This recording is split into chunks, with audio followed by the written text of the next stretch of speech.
The Galactic Council chamber sparkled with holographic displays as representatives from 1,000 worlds watched the catastrophe unfold. Senior Ambassador Lin Chen of Earth sat quietly, observing the panic spreading across alien faces of all shapes and sizes. "The Nexus Armada has breached the outer defense grid," announced the Astrine representative, their crystalline form shimmering with distress patterns.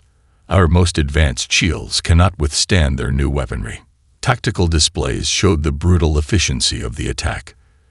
The Astrian colony worlds, peaceful bastions of art and scientific research, fell one by one to the methodical advance of the Nexus war fleet. Their ships, beautiful works of engineering with their spiral designs and energy-efficient systems, proved no match for the ruthless precision of their attackers.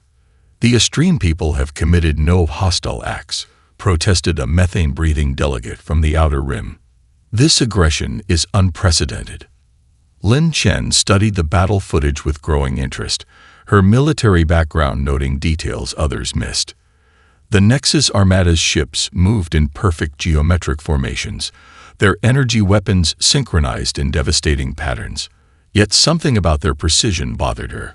It was too perfect, too predictable. "We request immediate intervention from the Council." The Astrine representative's voice wavered. "Our civilian populations are being systematically displaced. Our research stations." A sudden burst of static interrupted the transmission as another colony went dark. The Council erupted in a cacophony of voices, each representative suggesting increasingly complex diplomatic solutions. Lin Chen noticed how they all proposed answers rooted in their advanced technology: shield harmonics, energy field modulation, quantum entanglement barriers. "Earth requests permission to speak." Lin Chen stood, her voice calm but firm. The chamber fell silent, many delegates seemingly surprised by the human intervention. Earth was still considered a newcomer to galactic politics, having achieved faster-than-light travel mere decades ago. The Council leader, a being of pure energy contained within an environmental field, turned their attention to her. "The Council recognizes Earth's representative. Though we appreciate your concern, this situation may be beyond your world's current technological capacity to address." Lin Chen smiled slightly. "With respect, technology isn't everything. We've been studying the tactical displays, and we believe we can offer an effective response to the Nexus Armada's aggression. Your world still uses chemical propulsion on many of your vessels," a delegate noted with what sounded like concern. "The Nexus fleet employs quantum phase shields and dark energy weapons." "Precisely." Lin Chen activated her own holographic display, showing Earth's analysis of the battle footage. "The Nexus relies entirely on energy-based defensive systems. They've forgotten older, simpler ways of warfare, ways that humanity has continued to refine and improve upon." The chamber grew quiet as she highlighted the patterns in the Nexus fleet's movements. "They fight like a computer program, not like warriors. Every maneuver is mathematically perfect, and therefore perfectly predictable to anyone willing to do the math." "What exactly are you proposing?" The Council leader's energy form pulsed with curiosity. "Earth has maintained a substantial space defense force. While our ships might look primitive by your standards, we've developed our technology along different lines. We don't rely solely on energy shields and quantum fields. Sometimes a tungsten rod accelerated to relativistic speeds can accomplish what a plasma beam cannot." The Astrian representative's crystal structure shifted to a pattern indicating hope. "You believe your forces could effectively engage the Nexus Armada." "We don't just believe it." Lin Chen's expression hardened with determination. "We're certain of it. Earth requests permission to render military assistance to the Astrian people." The Council chambers erupted in discussion once again. The Council leader raised their appendages for silence. "This is highly irregular. Earth's military technology is rated at least 2 tiers below the Nexus Armada's capabilities. Sometimes the simplest solution is the most effective," Lin Chen replied.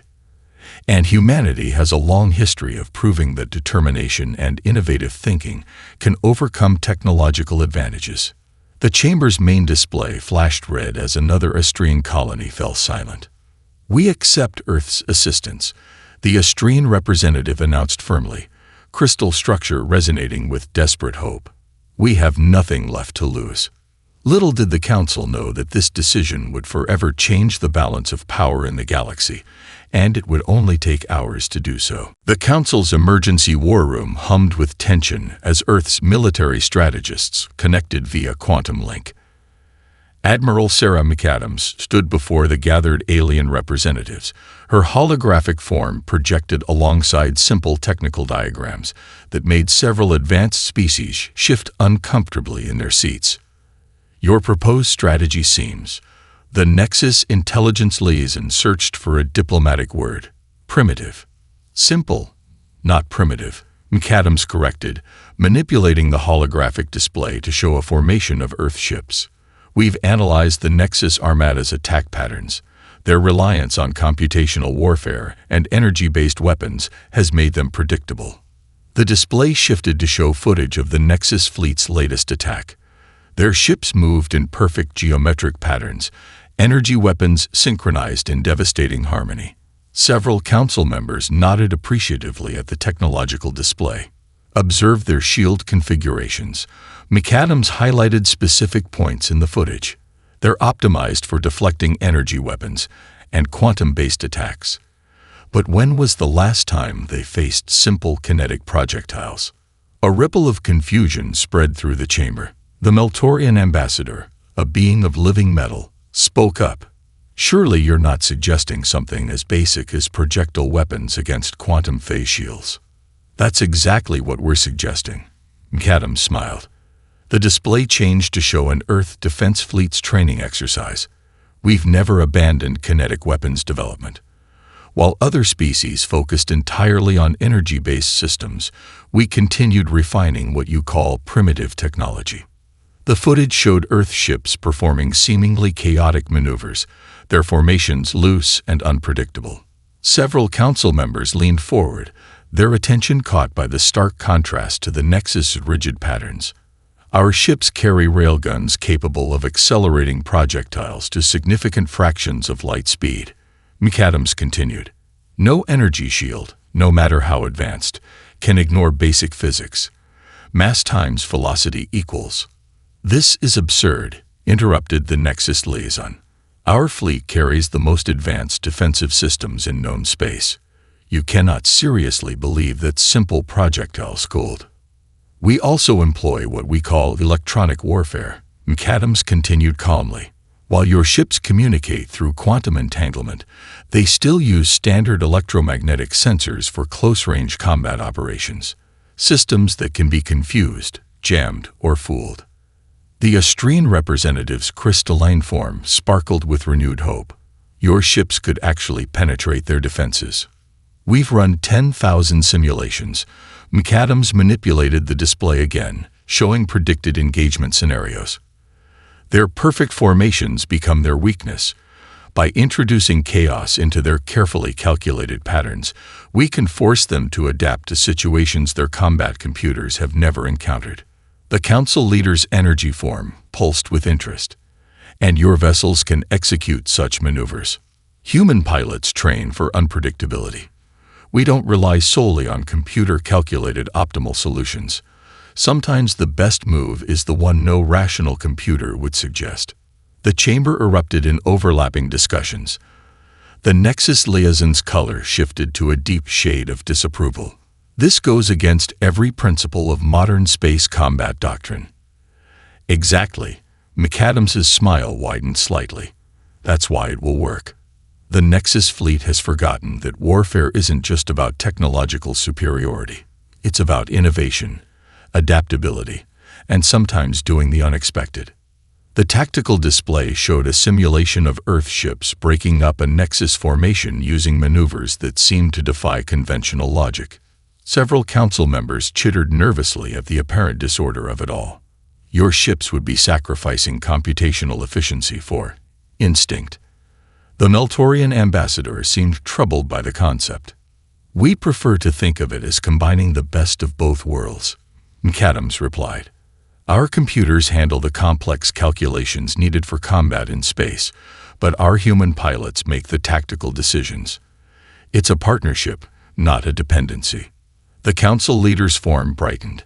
How soon can your fleet engage? Our first response group is already assembled at the edge of Estrene space. We await only your authorization to proceed.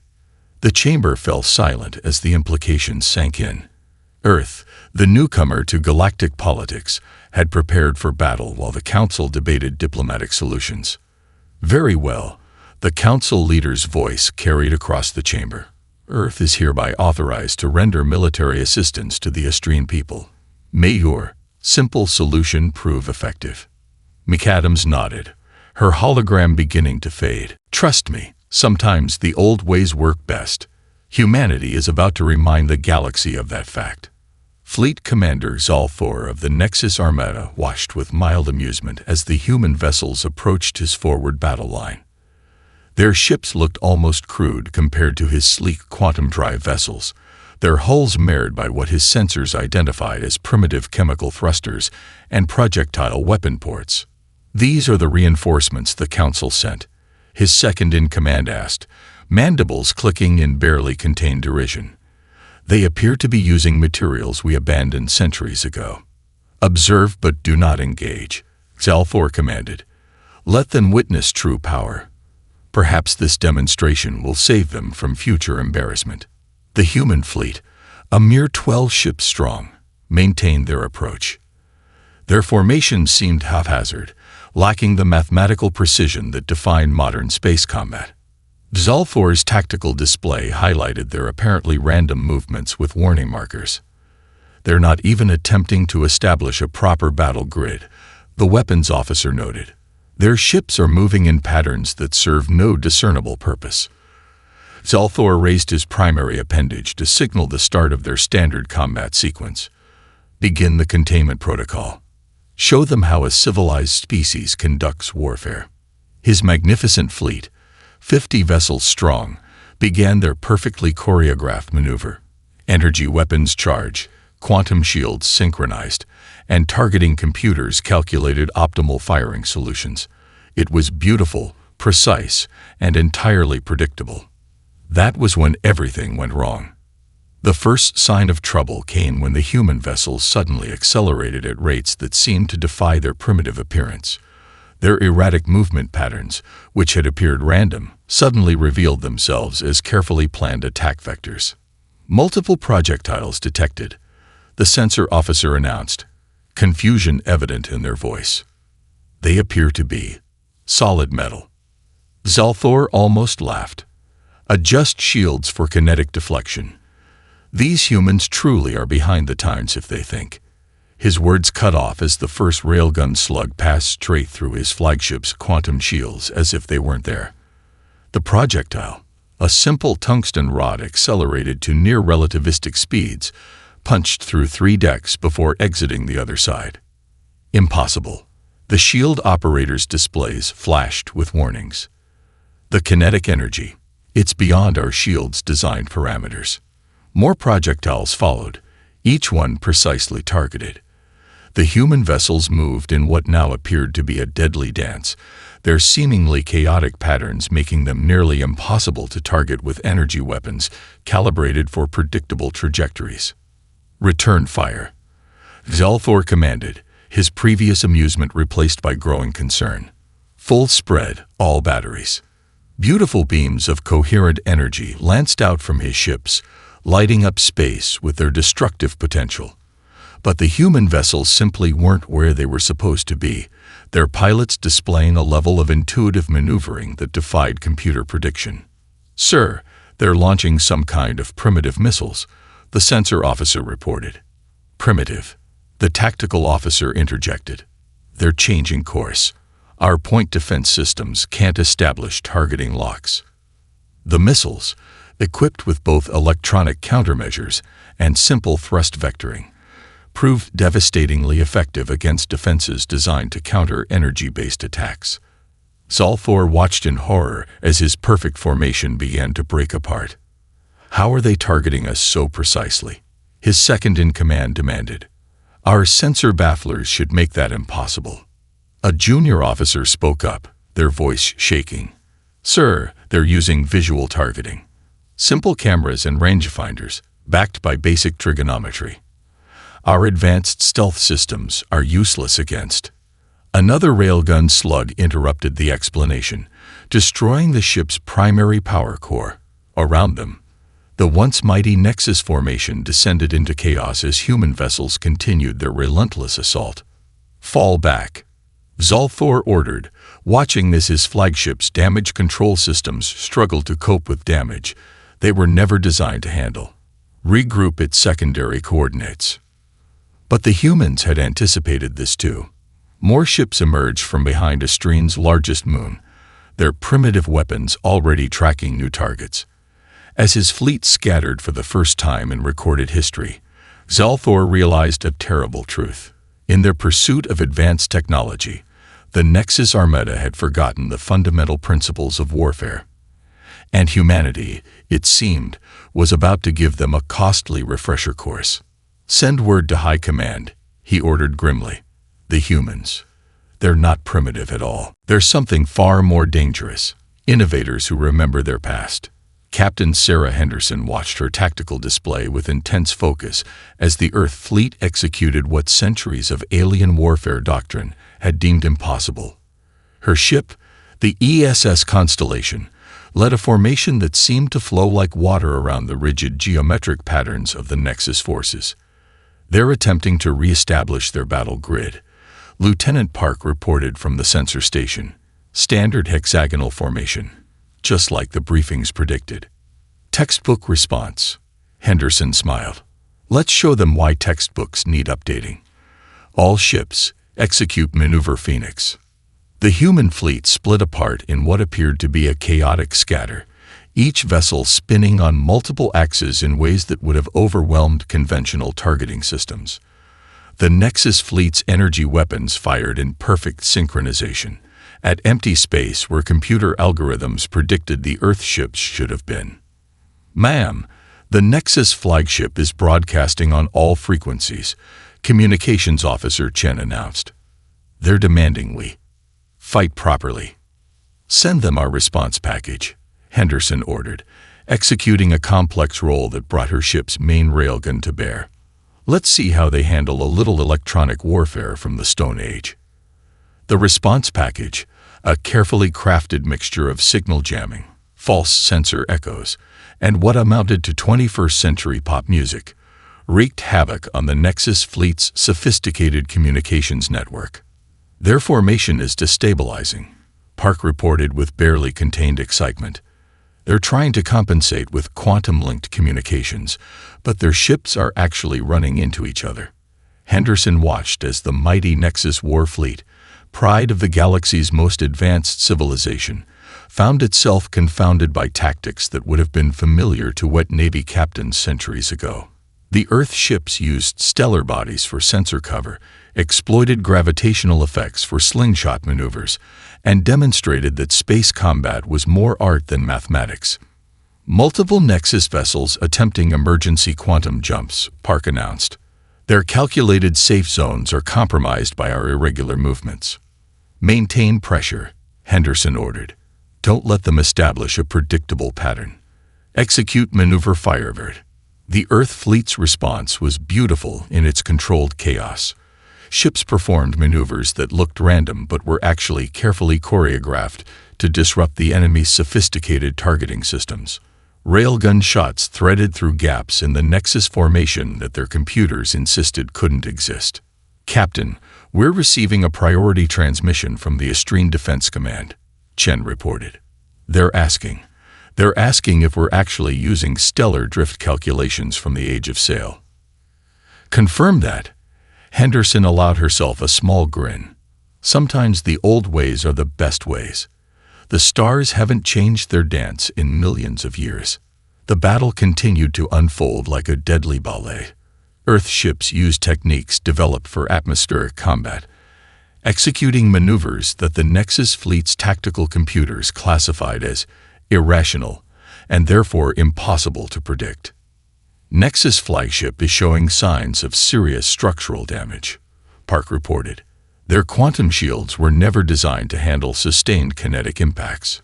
They're broadcasting again, Chen added. Their commander is demanding we stop moving in mathematically inefficient patterns because it's making targeting impossible. Henderson watched as another salvo of railgun slugs penetrated the enemy flagship's defenses. Send them a copy of The Art of War. Original Chinese text, no translation. Let them puzzle over that. The Nexus fleet's formation had completely broken down. Their ships, designed for perfect geometric warfare, found themselves unable to cope with human vessels that treated space combat more like a street fight than a chess match. All ships, execute final attack pattern, Henderson commanded. Let's end this dance. The Earth fleet move is one, but not in the rigid patterns the galaxy had come to expect from space combat. Instead, they flowed like a flock of birds, each ship maintaining perfect awareness of its companions while moving in ways that defied conventional prediction. As the last Nexus vessels frantically retreated from the battlefield, Henderson couldn't help but feel a touch of pride. Humanity had just proved that sometimes the greatest advantage wasn't having the most advanced technology, but remembering that warfare, like any dance, required both structure and improvisation. Send word to command, she ordered. Tell them the dance floor is clear. The galaxy just learned that humans don't always follow the beat. Sometimes we make our own. Engineering officer Marcus Chen stared at his diagnostic display aboard the ESS Constellation, his mind racing faster than the streams of data flowing across his screens. The Nexus fleet had adapted more quickly than expected, their quantum computers finally recognizing the patterns within the apparent chaos of human combat maneuvers. Their shields are reconfiguring, he reported to the bridge. They're attempting to create a layered defense against our kinetic weapons. Captain Henderson's voice crackled over the intercom. How long until they achieve an effective counter? Marcus watched the enemy's energy field modifications with growing concern. 15 minutes at their current rate of adaptation. They're learning our tricks. In the ship's main engineering bay, dozens of human technicians worked with practiced efficiency, their movements carrying the same controlled chaos as their vessel's combat maneuvers. Unlike the automated repair systems of the Nexus fleet, Earth ships maintained a hands-on approach to engineering. What if we modify our railgun slugs? Junior engineer Lisa Wong suggested, her hands already flying over a material fabricator. Change the composition mid-battle. Marcus's eyes lit up. Better yet, what if we change everything? Lieutenant Park, I need sensor data on their shield harmonics. All of it, raw and unfiltered. The data flooded his station, where Nexus engineers would have relied on quantum computers to analyze the information. Marcus saw patterns that no machine would think to look for. The enemy shields pulsed with a rhythm, like a heartbeat. They're using their quantum field generators in sequence, he muttered. Coordinated pulses to maintain maximum coverage. But if we time it just right. His fingers flew across the haptic interface, making calculations that would have seemed primitive to Nexus engineers, but carried a human intuition no computer could match. Bridge, request permission to modify our main weapons. I have an idea. Explain quickly. Henderson ordered as another volley of enemy fire splashed against their defensive systems. Their shields pulse in patterns, like music. If we time our shots to hit between the pulses and modify our projectiles to fragment on impact, Marcus paused, double-checking his math. We can turn their own shield synchronization against them. There was a moment of silence on the channel. How long to implement? 3 minutes to modify the first railgun. 5 more for the rest. We'll need to refabricate the ammunition cores. Do it. The engineering bay erupted into controlled chaos. Technicians swarmed the weapon systems, making modifications that would have horrified the Nexus engineers with their apparent simplicity. Instead of complex quantum calculations, they used basic timing and mechanical solutions. First modification complete, Marcus announced. Firing solution uploaded to tactical. The ship shuddered as the modified railgun fired. On his display, Marcus watched the projectile approach the enemy flagship. The round split apart moments before impact, its fragments slipping through the millisecond gaps in the shield's pulse pattern. Direct hit, Tactical reported. Enemy shield efficiency dropped by 30%. Implementing modifications ships-wide, Marcus commanded. The engineering teams moved with practiced precision, each modification slightly different to prevent the enemy from adapting to a single pattern. Their quantum computers are trying to compensate, Lisa reported, watching the enemy's response. But they can't predict which fragments will hit when. There are too many variables. Marcus allowed himself a small smile. Where Nexus engineers would have sought a perfect solution, humanity had learned long ago that sometimes imperfection was its own kind of perfection. The randomness of their attack pattern proved more effective than any calculated strike. All ships showing successful modifications, he reported to the bridge. The entire fleet is ready for synchronized fire. The next volley demonstrated why humanity had retained its engineering crews rather than relying solely on automated systems. Each shot was slightly different, each fragmentation pattern unique, creating a storm of kinetic impacts that no quantum shield could fully predict or deflect. Send the modification specs to the rest of the fleet, Henderson ordered. Let's show the galaxy why humans still get their hands dirty with engineering. As Marcus transmitted the data, he realized that this battle was teaching the galaxy a lesson about human innovation. While the Nexus relied on perfect solutions derived from quantum computing, humanity had never forgotten that sometimes the best innovations came from people working together, making quick adjustments, and not being afraid to try the impossible. After all, he murmured, watching another successful hit, the best engineering solutions are often the ones no computer would think to try. The Astrine observation post hummed with crystalline vibrations as their sensors tracked the unprecedented battle unfolding before them. Senior observer Killix shifted their crystalline structure to better process the tactical data, still struggling to comprehend how the human fleet's apparent disorder concealed such deadly precision. Their formations defy all known combat algorithms, Kylux transmitted to the gathered observers. Each ship moves independently, yet somehow maintains perfect coordination with the whole. The main display showed the human fleet executing what appeared to be dozens of different attack patterns simultaneously. The Nexus Armada, once the most feared fighting force in known space, had lost nearly a third of their vessels in less than an hour. Look there. Secondary observer Tellura indicated a cluster of human ships breaking off from the main engagement.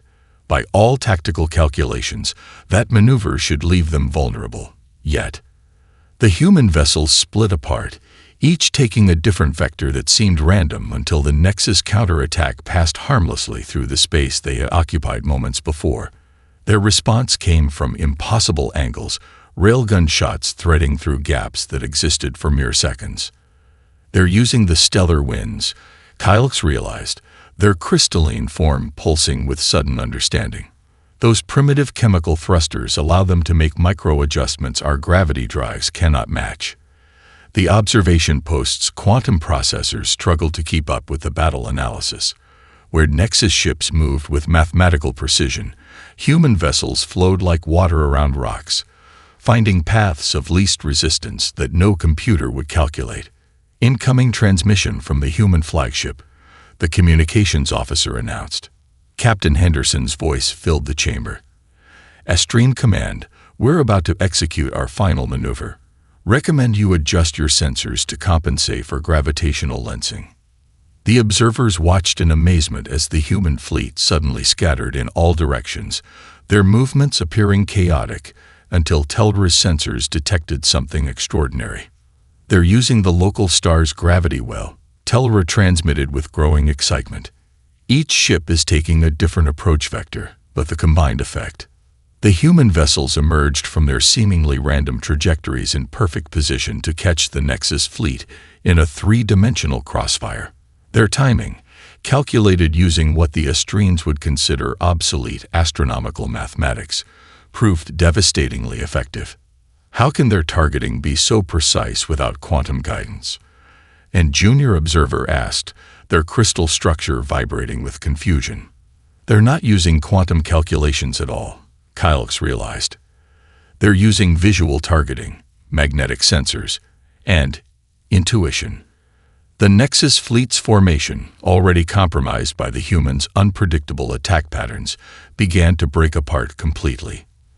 Their sophisticated combat computers, programmed to counter equally sophisticated opponents, found themselves unable to predict or counter strategies that seemed to ignore centuries of established space combat doctrine.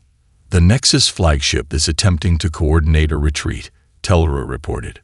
But the human vessels are already in position to intercept any possible escape vector. Observer Kylix watched as human ships executed maneuvers that their own tactical computers insisted were impossible. Each vessel moved with individual initiative while maintaining perfect awareness of their fleet's overall strategy. They're not fighting according to any program or protocol, Kylix transmitted to Astrine High Command. They're fighting like a school of fish evading predators, each individual responding to their environment while maintaining collective coordination. The final phase of the battle demonstrated why humanity's approach to warfare had proven so effective. While the Nexus fleet attempted to establish new formation patterns, the human ships had already adapted, their responses seemingly anticipating moves that even quantum computers couldn't predict. Signal from the Nexus flagship, the communications officer announced. They're requesting terms for surrender. The observation post fell silent as the implications sank in. The most powerful fleet in known space, equipped with technology centuries ahead of Earth's capabilities, had been outmaneuvered and defeated by what many had dismissed as primitive vessels. Perhaps, Kylix transmitted thoughtfully, we have all become too reliant on our advanced technology. These humans have shown us that true innovation comes not from better computers or more powerful weapons, but from maintaining the ability to think and act in ways that transcend pure logic. As the human fleet moved to secure their victory, the Astrine observers began composing their report to the Galactic Council. The galaxy's understanding of warfare had changed forever, and it had taken a species still using chemical rockets to teach them that lesson. Dr. Emma Chen stood before the Galactic Council, her holographic presentation showing the elegant simplicity of Earth's battle tactics. The chamber, usually filled with discussions of quantum mechanics and advanced energy phenomena, now focused on what many had considered outdated principles of physics. The key to our success, she explained, manipulating the display to show a basic orbital mechanics diagram, was understanding that space combat isn't about having the most advanced technology. It's about mastering the fundamentals. The display shifted to show footage from the battle, highlighting the curved trajectories of Earth vessels as they used celestial bodies for gravitational assists. Several council members leaned forward, their various sensory organs fixed on the presentation. Notice how our ships use these basic orbital mechanics, Emma continued, tracing the path of a human vessel as it slingshot around a moon. The Nexus fleet's quantum drives, while more advanced, actually limited their maneuverability by trying to counter natural gravitational effects. The Nexus Admiral, present as part of the peace delegation, shifted uncomfortably in their environment suit. Our systems were designed to eliminate the need for such primitive calculations. And that was precisely the problem. Emma responded, bringing up a split screen showing both fleets' movement patterns. By trying to overcome these natural forces, your ships became predictable. Every action was calculated to achieve maximum efficiency.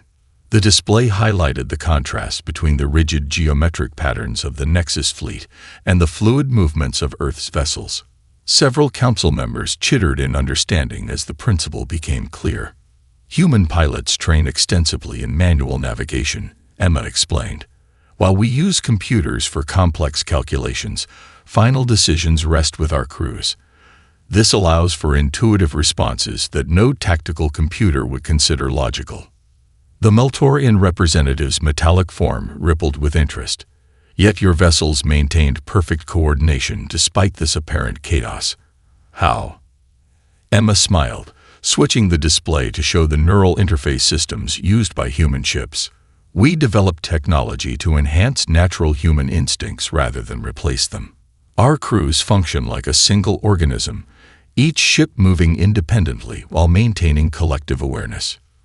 But the energy expenditure must be enormous, protested a quantum-based life form from the outer rim. Our calculations show your approach uses nearly 30% more fuel than optimal movement patterns. Sometimes efficiency isn't everything, Emma replied, bringing up the final battle statistics.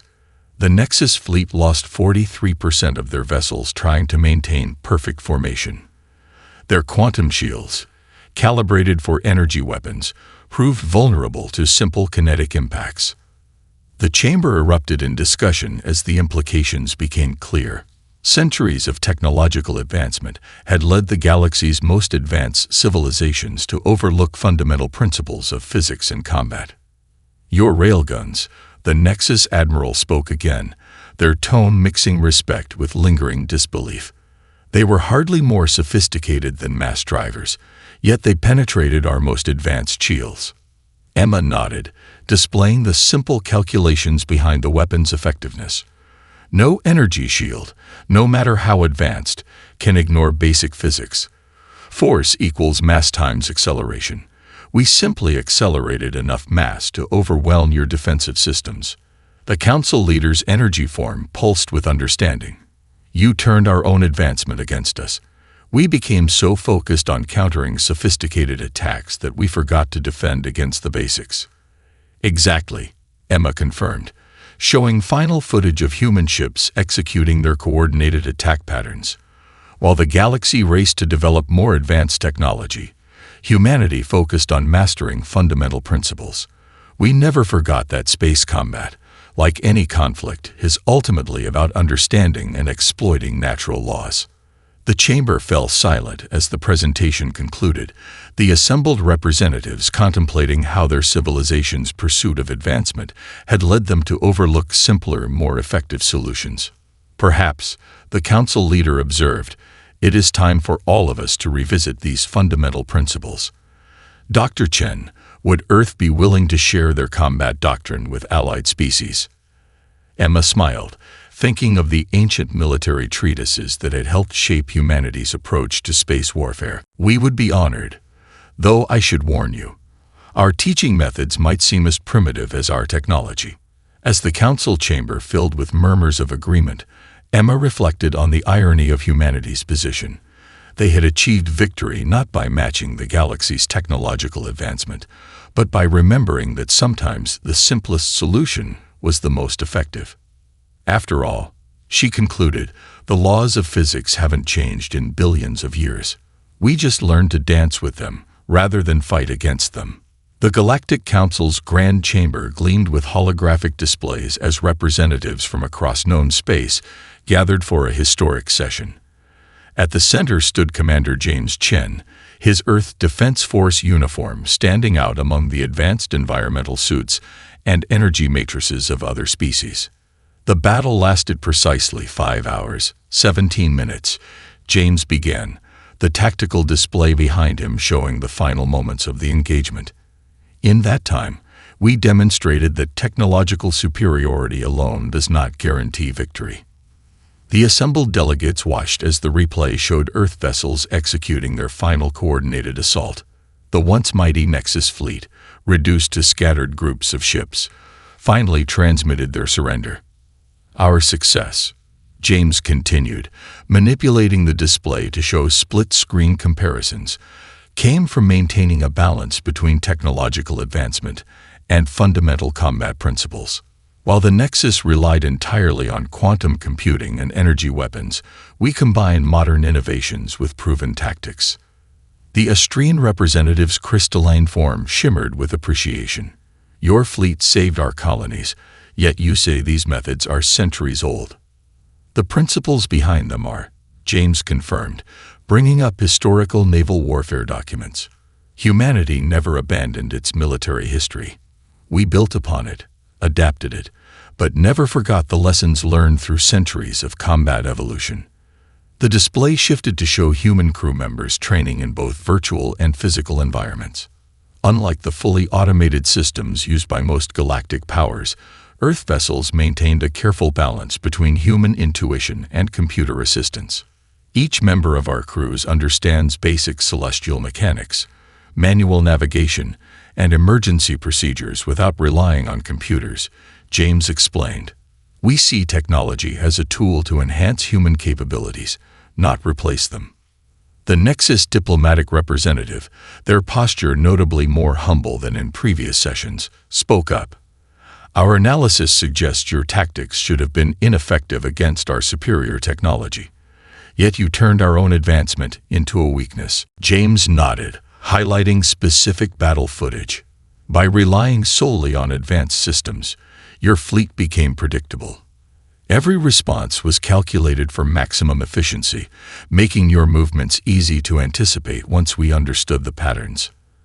The council chamber filled with murmurs as various species discussed the implications. Many had followed the Nexus path of technological advancement, pursuing ever more sophisticated weapons and defenses, while abandoning simpler, proven methods.